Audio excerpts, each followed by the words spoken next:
गर्मी का मौसम आ गया है दोस्तों। और इस मौसम में जो सबसे परेशानी की बात होती है वो है हीट स्ट्रोक यानी कि लू लगना। तो आइए जानते हैं आज हम कि हीट स्ट्रोक क्या होता है। हीट स्ट्रोक तब होता है जब हम तेज़ गर्मी में कोई एक्सर्शनल एक्टिविटीज़ करते हैं या फिर घंटों धूप में रहते हैं और भर दोपहरी में हम काम करें तो हीट स्ट्रोक या लू लगने के चांसेस जो हैं वो बढ़ जाते हैं।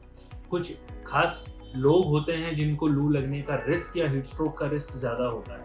उनमें से होते हैं बुजुर्ग या फिर छोटे बच्चे या गर्भवती महिलाएं या फिर जिन्हें मोटापा होता है। कुछ ऐसे लोग जिनको किसी प्रकार की दवा चल रही है जैसे कि डिप्रेशन की दवा या फिर बीपी की दवा, हार्ट की दवा, ऐसे लोग जिन्हें हार्ट या किडनी की कोई बीमारी होती, ऐसे लोगों को हीट स्ट्रोक होने का रिस्क सामान्य लोगों की तुलना में ज़्यादा होता है। तो अब आइए जानते हैं कि इसके लक्षण क्या होते हैं।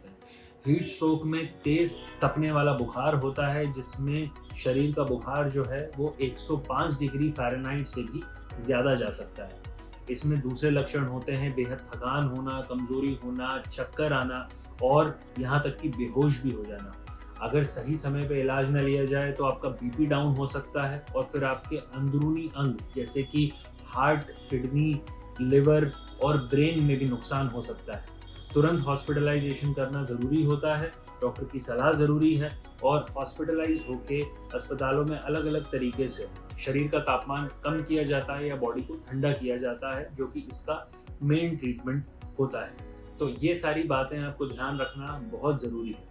अब मैं आपको बताता हूँ कि इसके अगर कोई मामूली लक्षण आप में हो रहे हैं, आपके ऑफिस में, वर्किंग एरियाज़ में या फिर आपके घर में आपको लू लगने या हीट स्ट्रोक के सिम्टम्स हैं जैसे कि हाथ पाँव में दर्द हो रहा है, बुखार चढ़ रहा है, थकान कमज़ोरी बढ़ गई है, तो क्या किया जाए?